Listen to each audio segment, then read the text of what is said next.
Blog Talk Radio.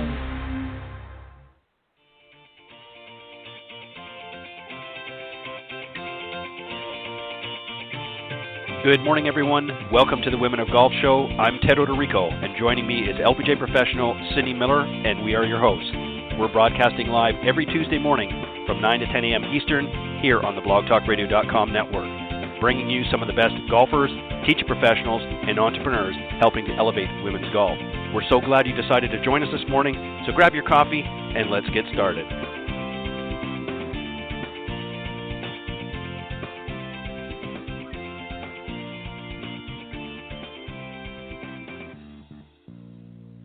All right, good morning, everybody, and welcome to the Women of Golf Show. I'm Ted Odorico, and right alongside each and every week is none other than Legends Tour player and LPGA professional Cindy Miller, and we are your hosts here on the Women of Golf. Good morning, Cindy.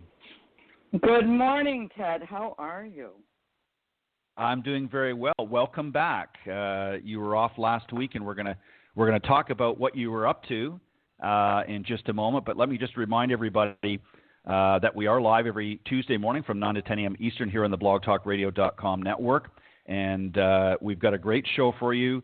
A little bit of change to this morning's programming, and I'll tell you about that in just a minute. But let me remind you that sponsors of the Women of Golf is brought to you by the iGolf Sports Network and Golf Tips Magazine. iGolf Sports is a live stream broadcast and media production company providing top quality programming designed to attract the golfing enthusiast. And Golf Tips, the game's most in-depth instruction magazine, offering insightful reviews on the latest equipment, tips from top PGA and LPGA teacher professionals, all designed to help improve your game from tee to green. So subscribe today. Go to golftipsmag.com. As I mentioned, just a slight program change. This morning we were going to be joined by Cathy Danielson from the Symetra Tour, but unfortunately she had to cancel last minute. She was a third alternate in an upcoming LPGA event and is mid-travel, if you will. So she's not going to be able to join us, unfortunately. So in its place, we're going to throw in another no BS zone. We're going to talk about 5 tips to help pre- and post-shot. And then a little bit later on, we're going to be joined by Cathy Kim. She is an LPGA and PGA teacher professional. She's also a TPI fitness professional, and she's a newly appointed Golf Tips Magazine Top 25 instructor. And I know she's very, very excited to be part of the Golf Tips team. So we're going to talk to her about that and more a little bit later on. But first, before we get into the no BS zone, Cindy, you were off last week. Remind us what you were up to and tell us how it went.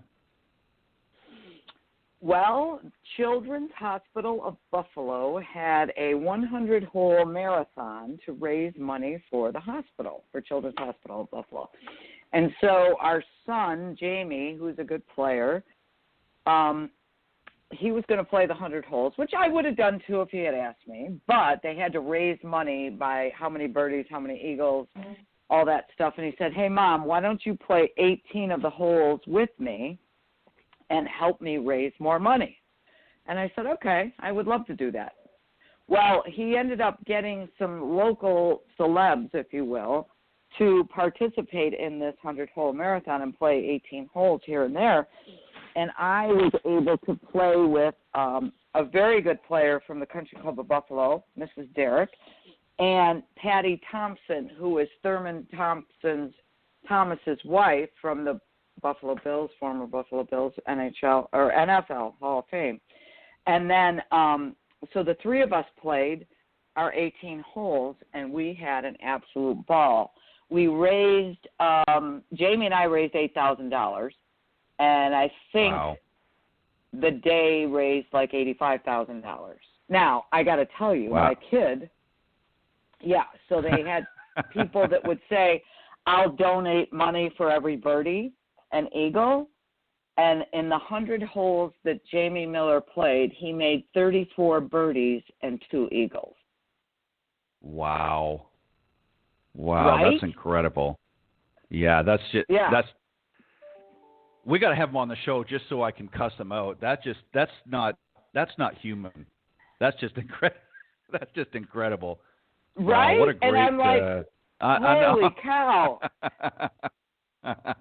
Well, then the funny thing is, later in the week, the LPGA had a virtual Pro-Am, and I thought, oh, I don't have time to do this. So I had so much fun playing with these women. I said, hey, is there any chance? I've already paid. I donated the money to the LPGA Virtual Pro-Am. And I said, any way you guys could play again on Friday morning at 8:30? And they said, well, yeah. And I'm like, okay, let me ask the head pro because I love this club. And, it's Craigburn Golf Club, and it's awesome. And he said, yeah, no problem. So we go out, Chelsea D'Antonio, which Chelsea's been on our show, and she's going to turn pro maybe next year. And then Patty Thomas and Mrs. Derrick and I, and we shot 16 under par gross, right?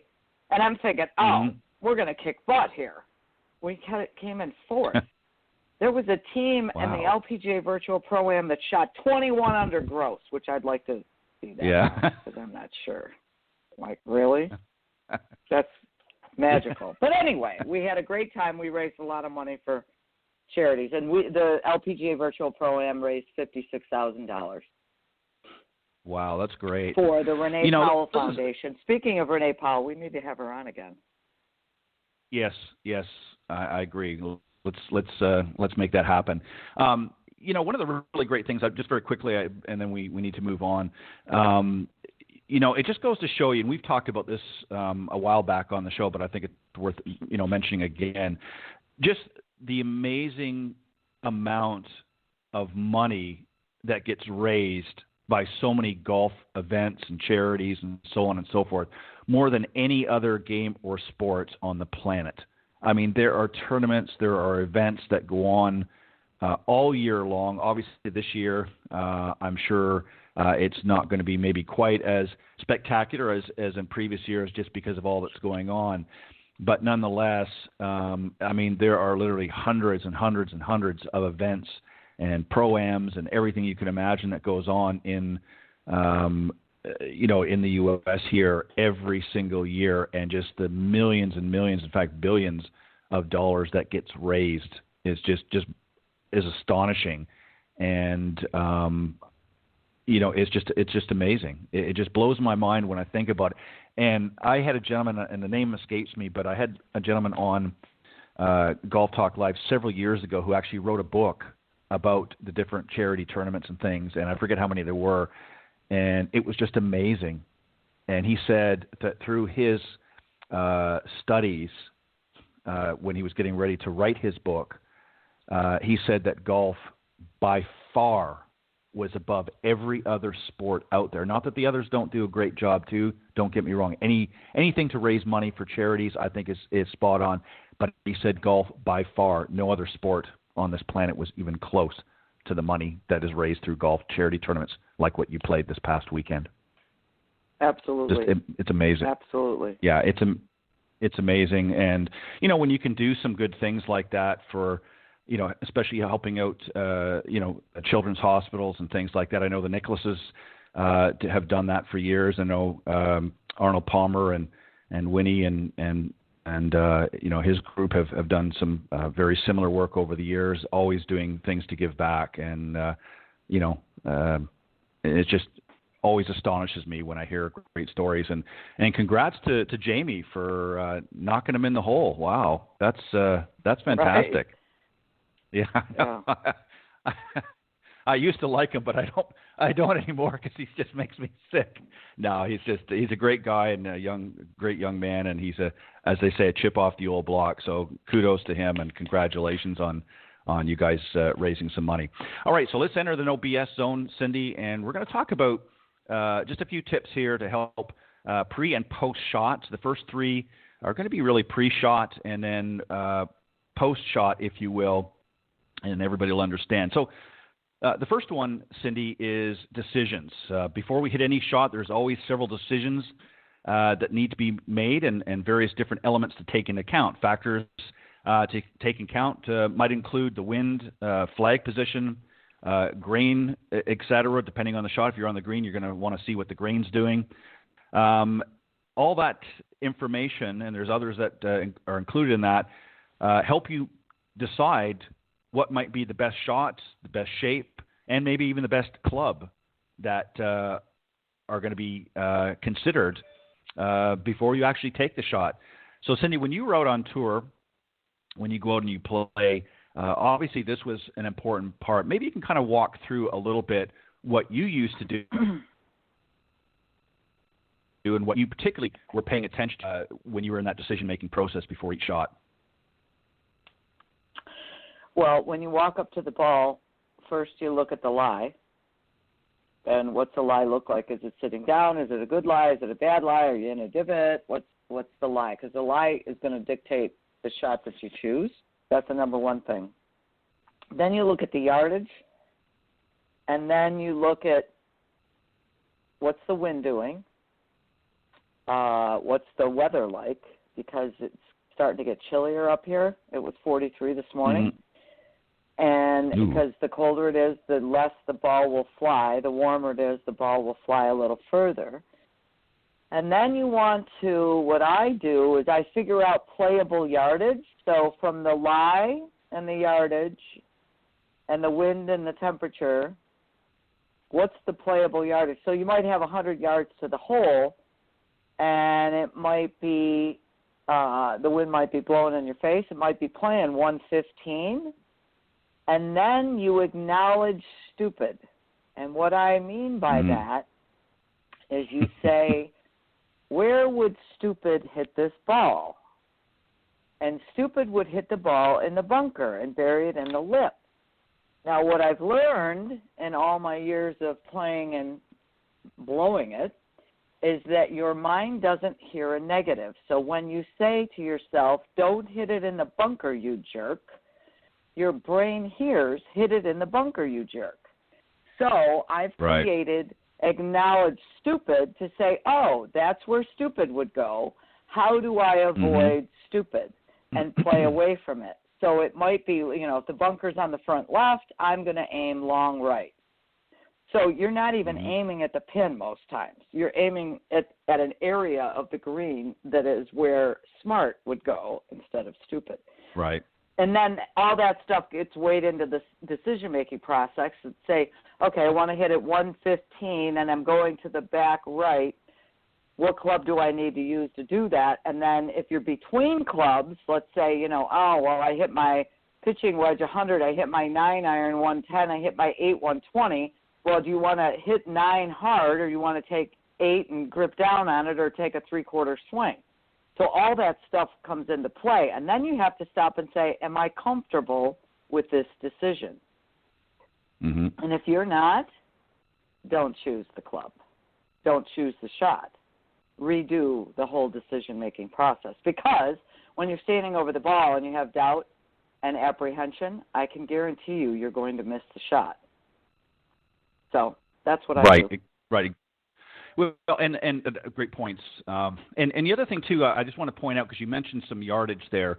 The other thing that a lot of amateurs, and I think you would agree with this playing in a lot of pro-ams, is they look at the total yardage that they need to go, whether it be 115, 120, 125, whatever it might be, but they don't factor in what the actual carry yardage that they're hitting. So when they're selecting a club, they're looking at the end result. And a lot of times this is where I think many amateurs end up falling short, because they may need it to go, let's say, 130. So they're pulling out a club that they think that they need to go 130. And a lot of times that's not the actual distance they need to carry. That's where they want the ball to end up, is about 130 yards. So they might actually have to either down club one, or in some cases, depending on the circumstance, may actually have to up club one. So knowing how far you hit your clubs, the actual distance that you hit is the carry distance. Don't factor in, because not every one are you going to roll 5 or 10 extra yards, depending on the lie and what the turf is that day. So that's something, too, that people have to understand, is when you're out there in the practice tee warming up, you need to understand how far you're actually carrying each club, because otherwise your yardage is right. You know what I'm talking about. A lot of people miss that boat, especially our amateurs. So some great points. I just wanted to add that in there, because I think that gets sometimes overlooked as well by many amateurs. Number 2 is feel. And what I'm talking about there is making a small practice swing of some description is always a great idea to give you some sort of feel of what you're about to do. A lot of people just get up there and they kind of do a half choppy little thing, and they get up there, or some people just walk up and hit the ball. But depending on the type of shot, Cindy, that you might need to make, maybe you're needing a little bit of a fade to get in there or draw. You actually have to practice.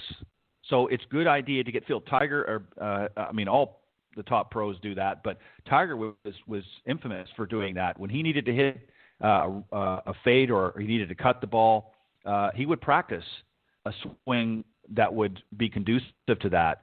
Talk a little bit about feel from that perspective. Tell me what you mean. Talk about feel from what perspective? Yeah, I mean, what I mean is what we want to do. We've made the decision now. We need to feel the shot.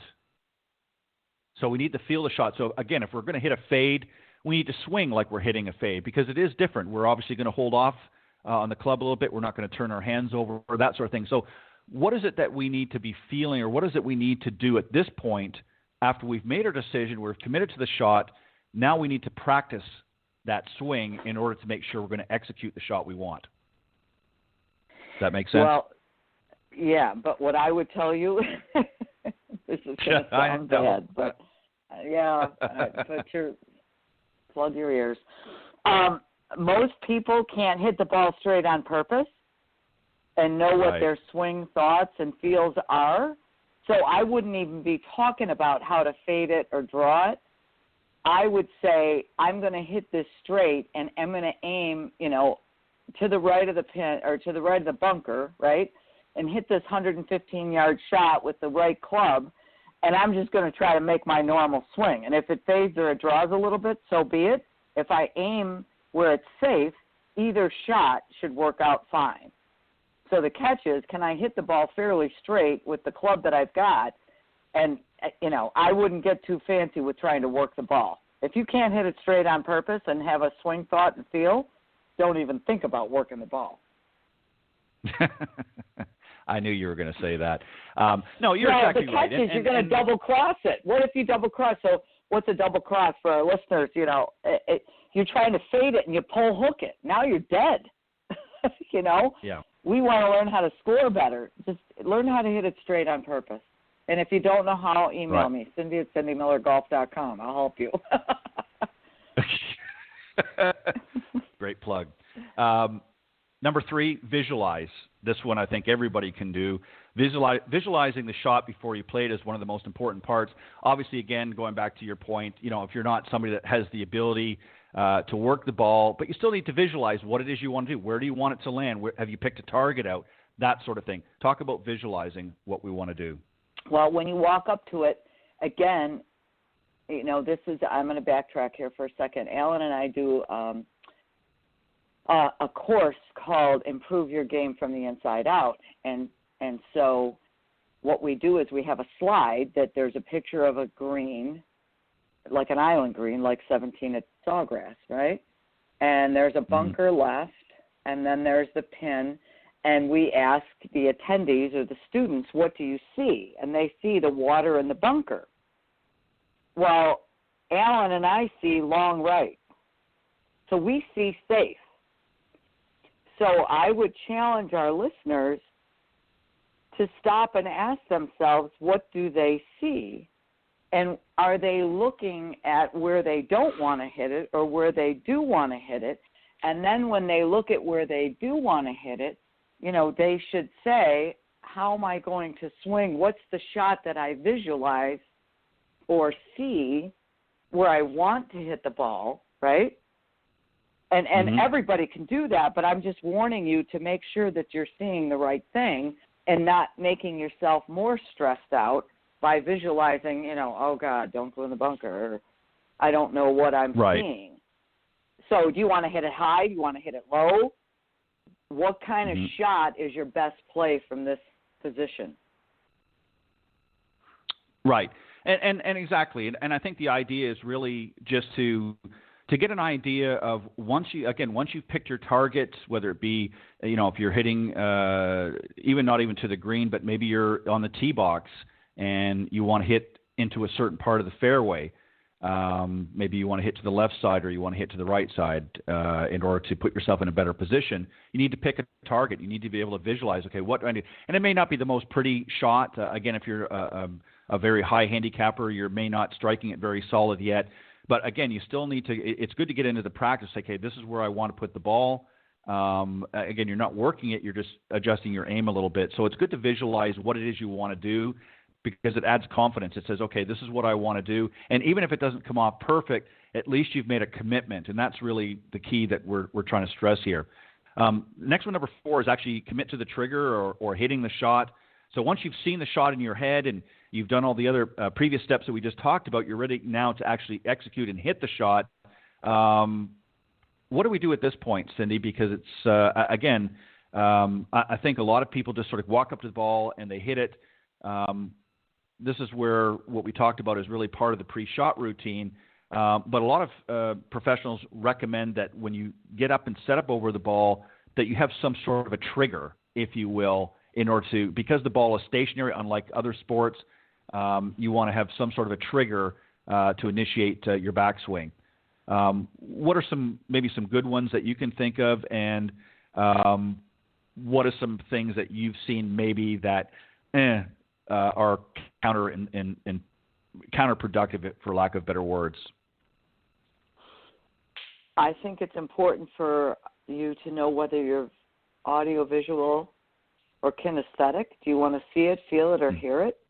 I think it's really important that will help you create a swing, thought, feel, right?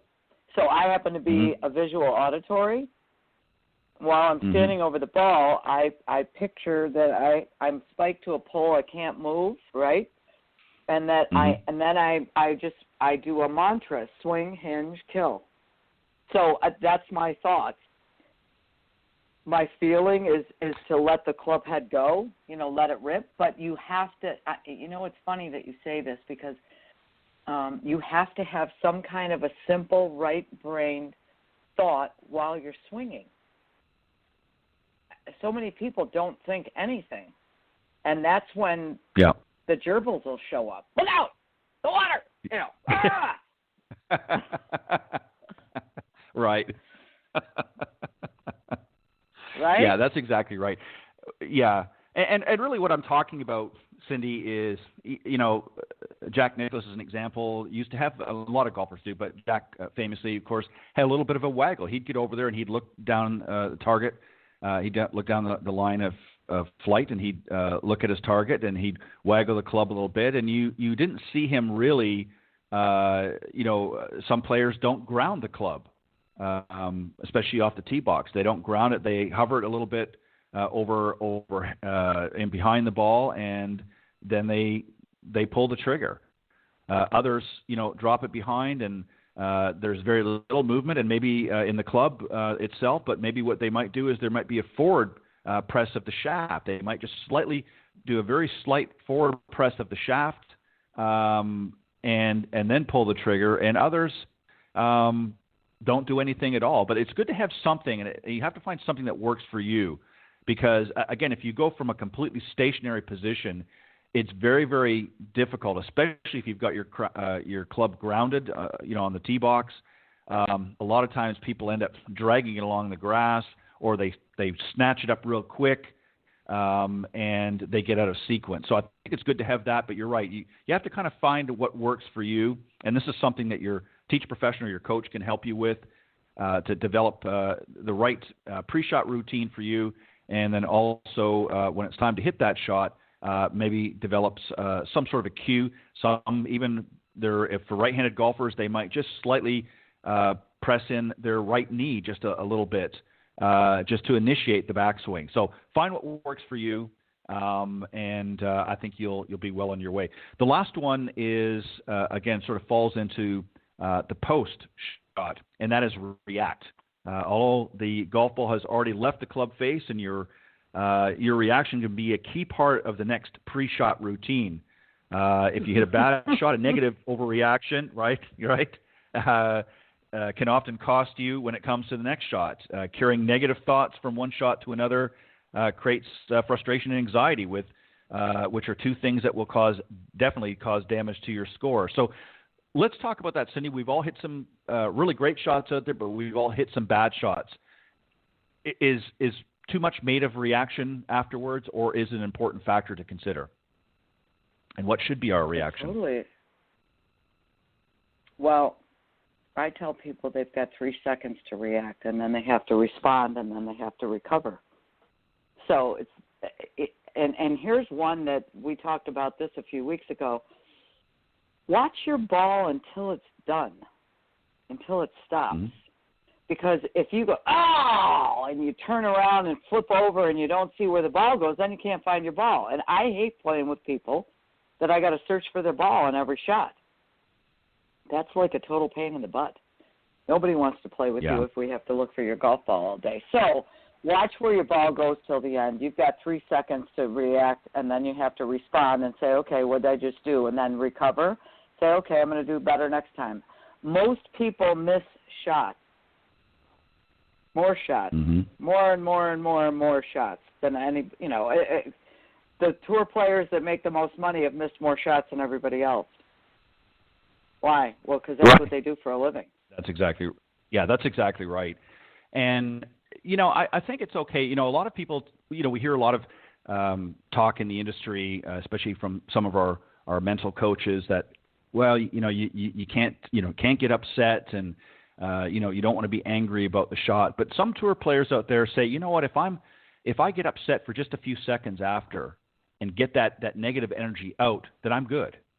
If I don't expel that negative energy from my body, then it builds up and it festers, and the next thing you know, I'm carrying it to the next hole. What do you think about that? I think that's a valid point because, and you know what I'm talking about. We all hit a really bad shot. Maybe you've ricocheted off a tree or something, or you've hit it into a thick, gnarly rough, and it's going to be a bad shot. You're angry because the shot you visualized didn't come through, so now you're pissed. Is it a good idea to expel that energy and get it out and before you move on? And I don't mean be whipping your clubs or beating up your competitor, but sometimes you just need to get that negative energy out of your body. What do you think? Yeah, you do. And then, okay, the beautiful thing about golf is that it's you, the club, the ball, and the course. And the ball goes where the face points. And you're the only one holding the club to make the face point there. So until you realize that, and then you understand that you might be making stupid mistakes with the club in your hands, and then you're willing to look in the mirror, then you can fix it. But again, you can get ticked off, but most times your bad swings come from bad decisions and not committing. Right. Sorry, but that's right, exactly. The truth. Yeah, and that's why I wanted to touch on the points that we did today, because it really is important to understand each of them, before you actually execute the shot, because you have to have a good pre-shot routine. You need to be able to to make a decision. You need to assess the situation for each shot. You need to make a decision. You need to kind of feel what you need to do. And again, obviously for better players, they're going to be a little bit more advanced. You need to visualize what it is you want to do, and then you need to commit to it, and you need to actually execute the shot. And even if it doesn't come out the way you hoped it did, then you need to gauge and react accordingly. And if it's a bad shot, it's okay to grunt and snort for a few seconds and get it out of your system. There's a lot of, I think, effective ways to do that. And again, working with your professional, I think they can kind of help guide you a little bit there. But it's okay to be upset at a shot. It's not okay to carry it on for the entire round. So get it out of your system, move on, and now regroup for your next shot and assess the situation, go through the process again. And just a caveat before we move on is all of these things that we talked about, particularly the pre-shot portion of it, should be no more than about 20 seconds, maybe 25 seconds at most. You don't need to spend a lot of time, making these decisions. And if you do find yourself having a lot of time, that's a great area. Working on a pre-shot routine and developing that is a great thing to work with your teaching professional, helping you to get it down, help to make decisions quickly and informed, before you get out there, because the last thing you want to do, and we've seen this, and you see somebody out in the middle of the fairway and they're pacing and they're doing this, they're throwing blades of grass up about 15 times and they're taking forever, and then they get over the ball and they duff it 20 yards. It's just not necessary. So hit it straight and airborne, and as Cindy always says, and if not, give her a call or send her an email. All right, we got to move on, Cindy. Great discussion on the No BS Zone this morning. All right, we're happy to have our very special guest join us the second half of the show, Cathy Kim. She's a PGA and LPGA teach professional, and who loves to help golfers of all skill levels to achieve their personal and professional goals. She assesses the golfer's physical abilities, listens to the player's goals, and tailors a game plan that best fits the player. Before starting a teaching career, she played collegiate golf and attempted the road to the LPGA. She's taught at TPC Summerlin in Las Vegas, Nevada for 5 years before calling 1757 Golf Club home, where she is now, and we'll talk to her about that. And one of her personal missions is to diversify the game and make it an equal access sport for everyone to enjoy. So, Cindy, let's welcome our very special guest this morning, Cathy Kim. Good Hello. morning. Good morning. Good morning. How is everybody? We're doing great. How are you? I'm doing just great. Awesome. Thanks so much for having me on, guys. I really appreciate this. Great. Well, we appreciate it. And I neglected to mention a couple of things. Cathy is based in Virginia. We'll get some more details on that. And more importantly, she is now part of the Golf Tips Magazine Top 25 Instructor List. And she, I know, and I'll let her speak for herself, but I know she's very excited to be recognized by the magazine. And she actually sent in her first tip to the magazine for this upcoming issue, which will be out in a little bit. So welcome to the team first and foremost. And thank you for joining us this morning. Thanks so much, Ted. I am so honored to be a part of the Golf Tips Magazine family. It's been a crazy ride, but I was so happy to receive a phone call from you. And yeah, I will do my best to live out my mission. And it seems like the Golf Tips Magazine aligns with my mission, which is a big part of why I wanted to be a part of your family. So thank you so much for that. Let's get started. Yeah, it sounds good. Well, I always love people that bring a lot of enthusiasm, and Cindy, of course, has been a part of the Golf Tips family for a number of years now, and always grateful for all that she does for the game, and so you're in good company. Cindy, I'm just going to start off real quick, and I want to ask Cathy a question that I like to ask, especially people that have never been on the show before, that are in golf, and that is why golf? What or who inspired you to play?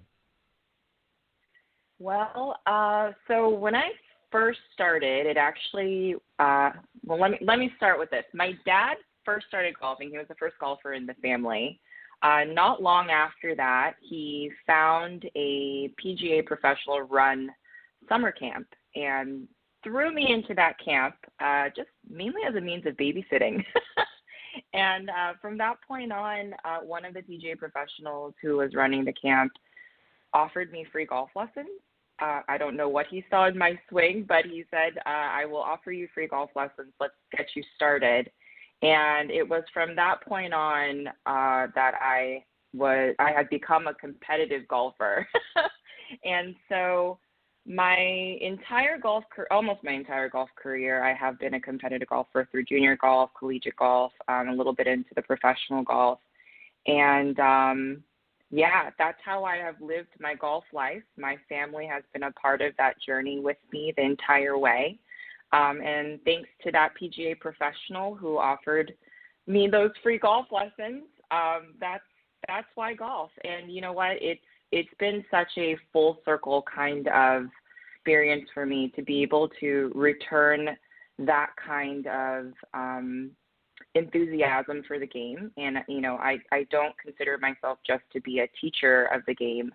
I also consider myself to be an ambassador of the game. So it's very important for me to give my best and to be able to work with junior golfers, beginner golfers, experienced golfers, and be able to lend what I know and what I've experienced inside the golf industry and also, inside the golf game itself to be able to help them out. Very good. Perfect. Cindy, go ahead. What do you love most about teaching? Oh, gosh. Cindy, you probably understand this more than anybody.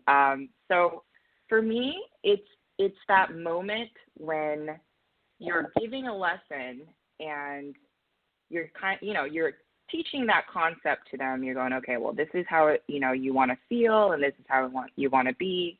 And then all of a sudden they hit that ball and you see the sparks just flying. Their eyes widen and they just look up at you and they go, oh my gosh, that was amazing. And they start laughing just uncontrollably. And it's that moment in which you feel like you're a part of just a little mini part of their success for that moment. And those are the moments that I live for when I'm teaching. And I think that's what really drives me when I teach is that I want everybody that I come across to find success in this amazing game. And that's what I strive for, those little sparks of brilliance that I know everybody has. And it's just a matter of being able to dig it out of them and help them find that path to find it. What would you say is your perfect customer? Who would you say is your perfect customer? So my perfect customer would be somebody that is eager. So someone that's not there because somebody twisted their arm to be there. But you know what? If they start that way, that's okay too. It would be somebody that's interested in improving, but also is not afraid to ask questions and challenge the status quo. Because it's not just me telling you what to do. It's us working together to help you understand your game and understanding that everybody's game is different, everybody's pace is different, and the growth is different. So the perfect student or the perfect customer for me is somebody that is willing to communicate openly and that is willing to throw ideas back and forth in order to find that awesome golf game that they have. Awesome. So, Cathy, let me ask you, when I was talking to you about coming on board as one of the top 25 instructors with golf tips, I, talked to you. One of the visions, and Cindy and I really have is obviously we want to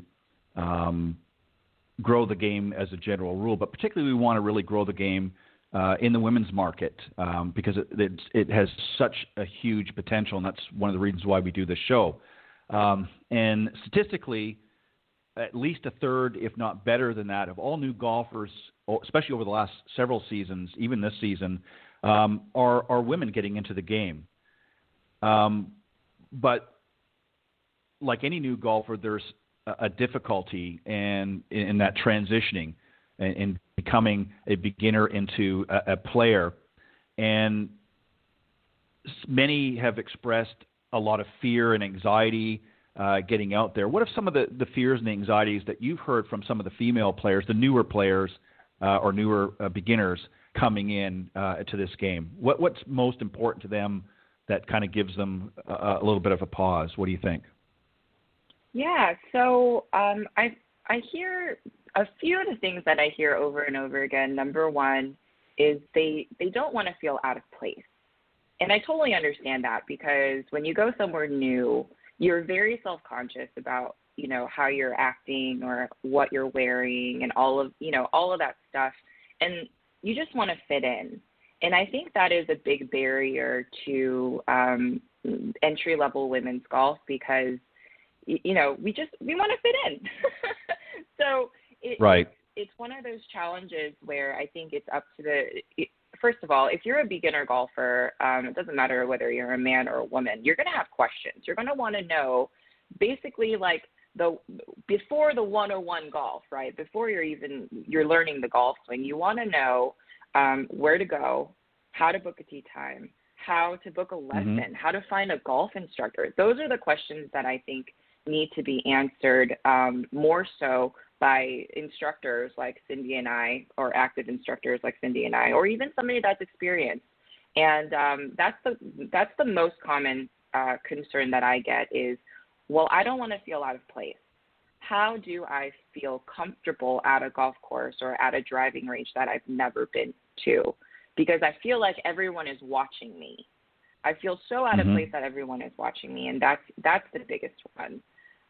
So my advice to the people that are out there that feel that way is reach out to a golf pro, LPGA professional, PGA professional, somebody that you feel like you can trust or maybe get to know. A golf lesson isn't just a swing lesson. You have them, ask them all of the questions that you have about it, just so you feel comfortable and you can feel like you're a part of something. The next fear that I get is I'm embarrassed on how I play. So, I'm a beginner golfer, and I don't play as well as the other people that I see. So, the people that I see fly the ball 150, 200, 300 yards, but I sometimes top it, and I'm afraid that they're going to judge me. When I'm at the driving range, I feel like everyone is watching me mess up.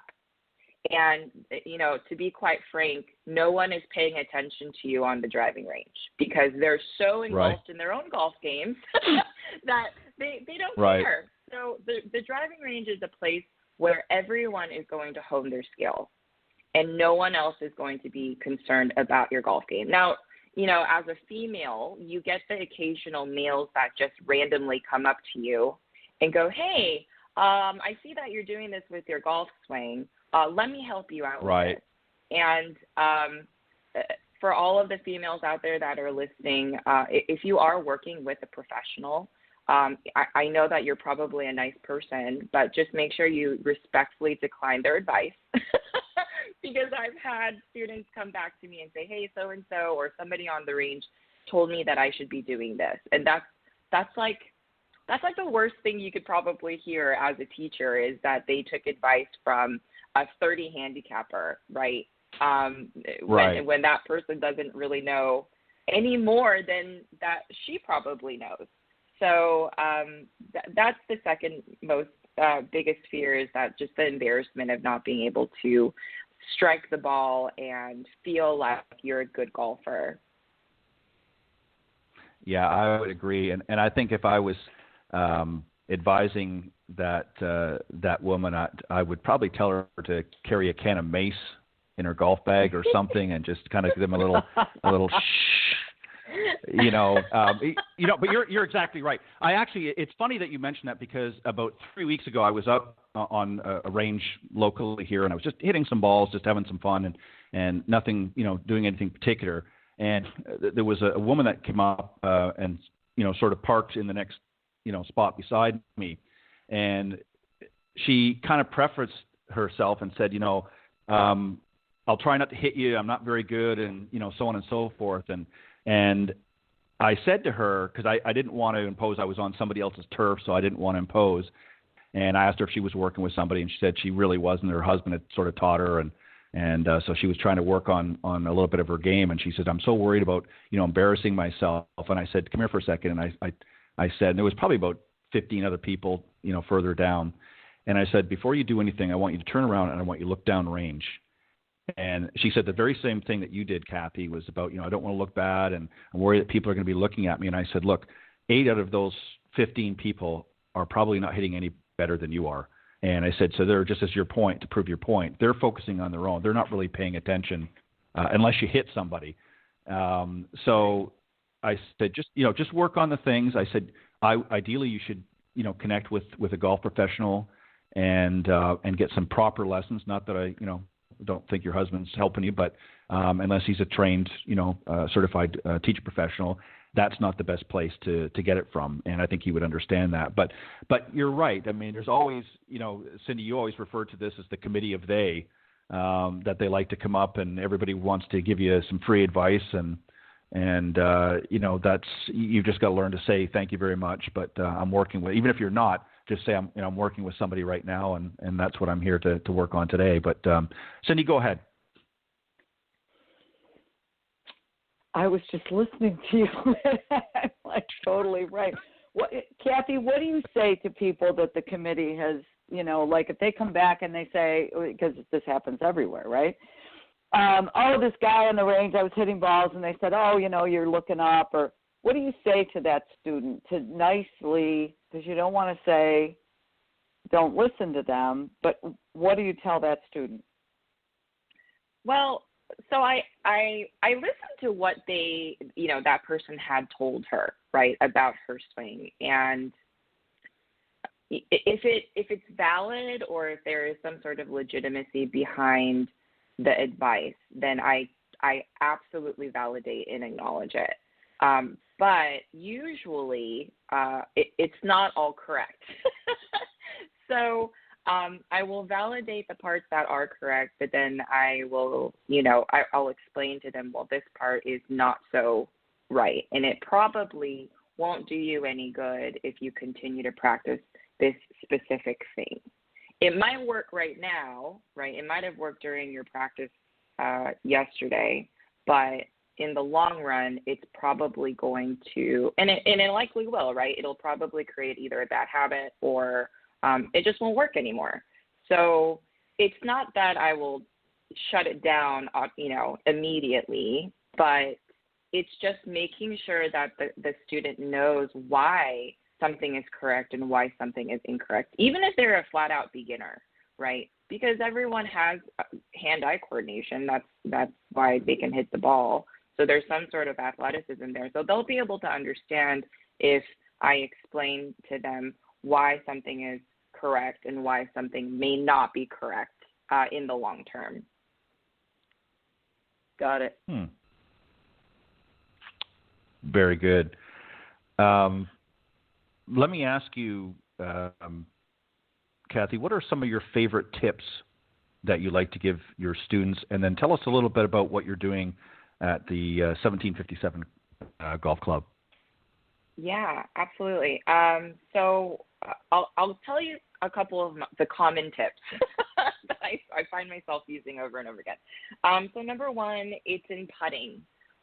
The sweet spot is so underrated for a lot of beginner and intermediate golfers. So I like to give them the gate drill, just the classic gate drill. You take 2 golf balls or you'll take 2 tees, set them, just enough apart where you have enough space for your putter to run back and through, and work on making sure you make great contact with that sweet spot consistently over and over again. And that does wonders. I mean, you can be set up for a putt and everything is perfect, and your club may be set up to start at the sweet spot, but ultimately if you can't make proper impact with your putter and you don't make impact with that sweet spot, then your ball probably won't stay on the line that you want it to stay on. So the classic gate drill, I actually like using 2 golf balls better than the tees, because if you hit a ball, right, if you move it, then you can immediately see it. So that's right. The first one. Another one that I really like is just the classic belly button drill, where you take a club, you stick the butt end of the club in your belly button, stretch your arms out, hold the club out on the shaft, where your arms are relatively straight, and just feeling the connection of your arms and the turn on the way back and on the way through, and making sure that the butt end of the club doesn't leave your belly button.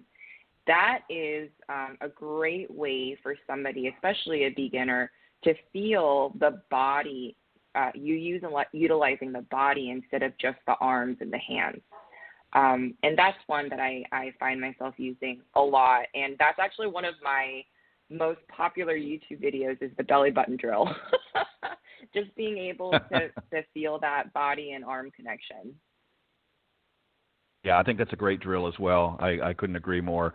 So tell us about 1757. Yeah, so 1757 is a public facility. We have an academy within the facility, and I've created a couple programs that have extended out to 3 levels so far, which I'm so proud of.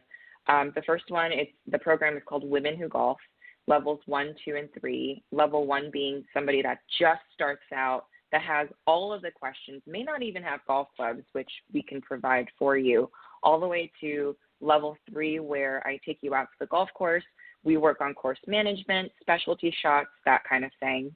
The next one is Girls Who Golf, kind of going in line with the same thing, 3 levels. Level 1 being a young lady who might just be starting out, and then the 3rd level being out onto the golf course, someone that is competing, whether it's PGA Junior League, a U.S. Kids Tour, that kind of thing. And then we also have a little program called Tiny Tees, which is for ages 4 to 6, and sometimes 3 to 6, depending on how mature the 3-year-old is. And that one is something that's been going on year-round. This year has been a little bit tough just because of our current situation, and I'm a little uncomfortable with the little ones running around. So we have that one on pause for now, but that one has been a really successful program as well.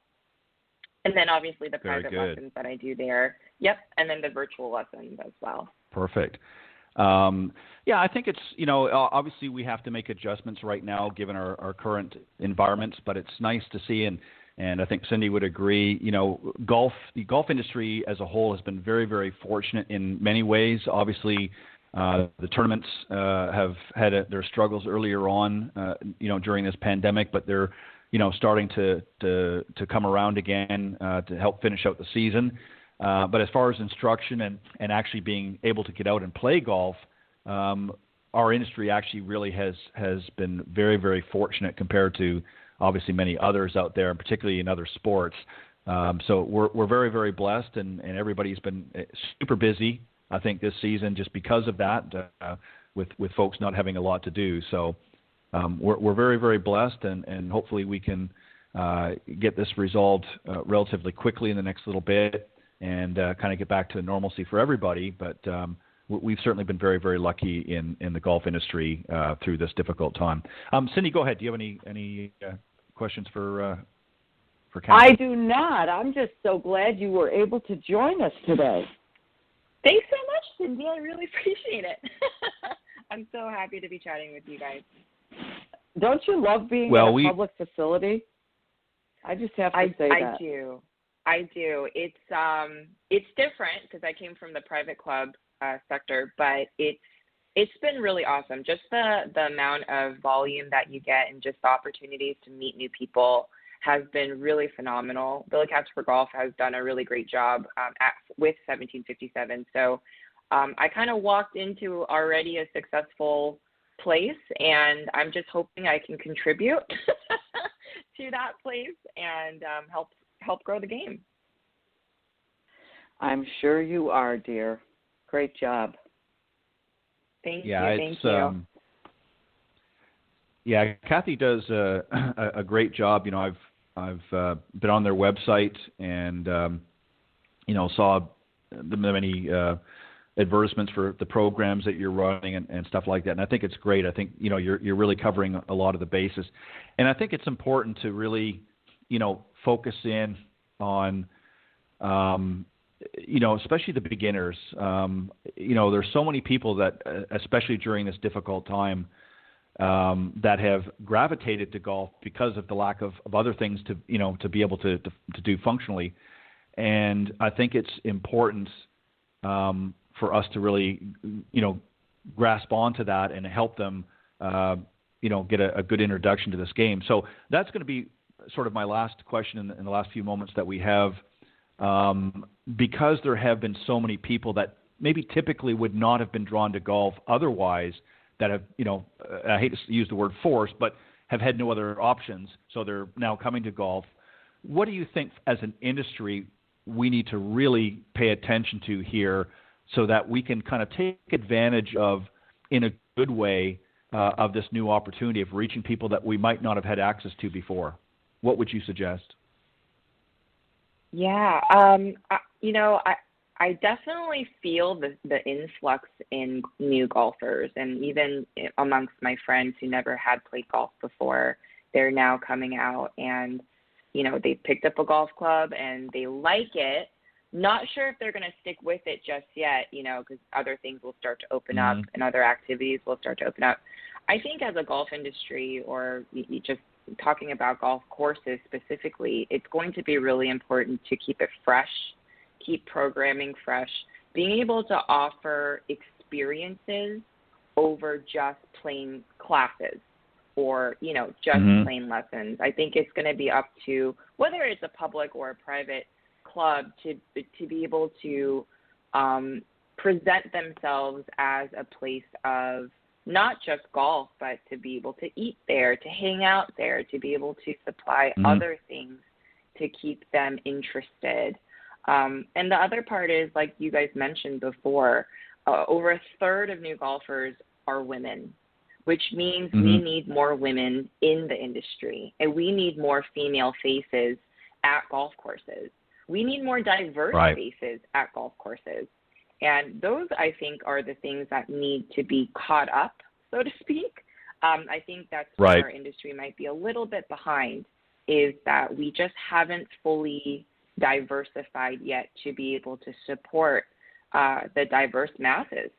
So being able to create an experience over just a golf class or a golf lesson, plus being able to provide the diversity, I think will be the key.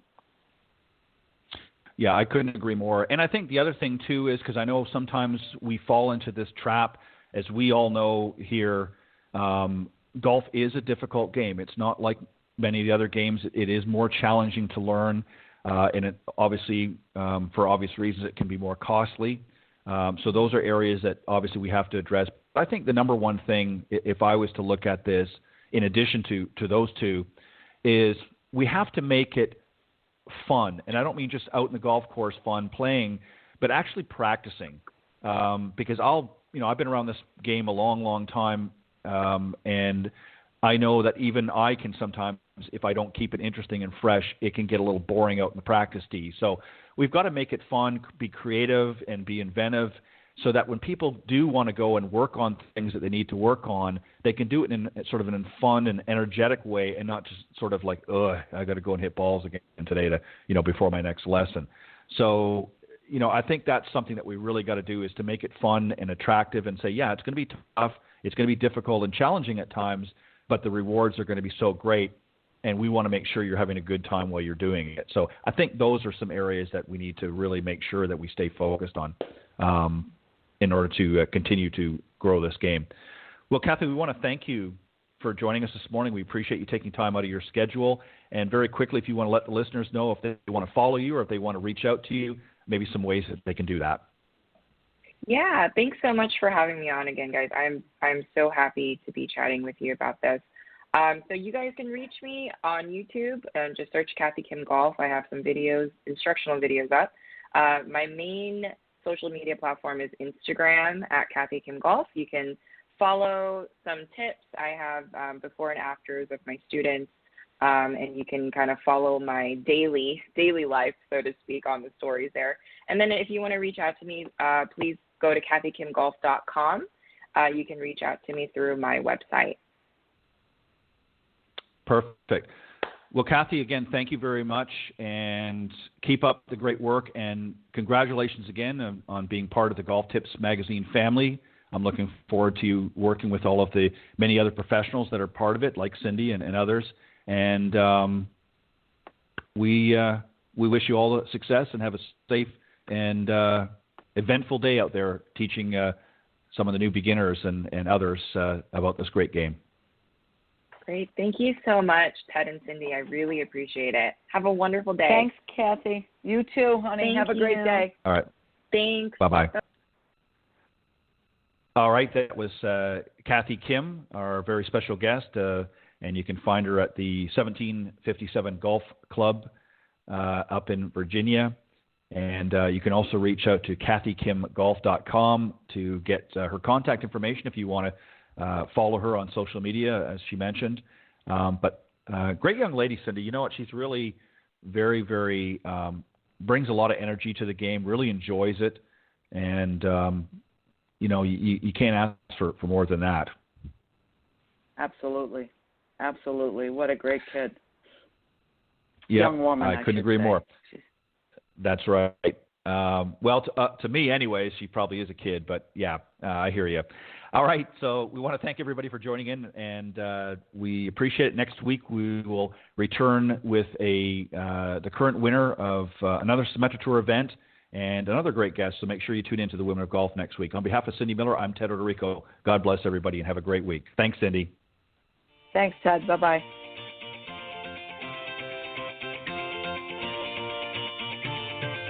Thanks for listening this morning to the Women of Golf Show.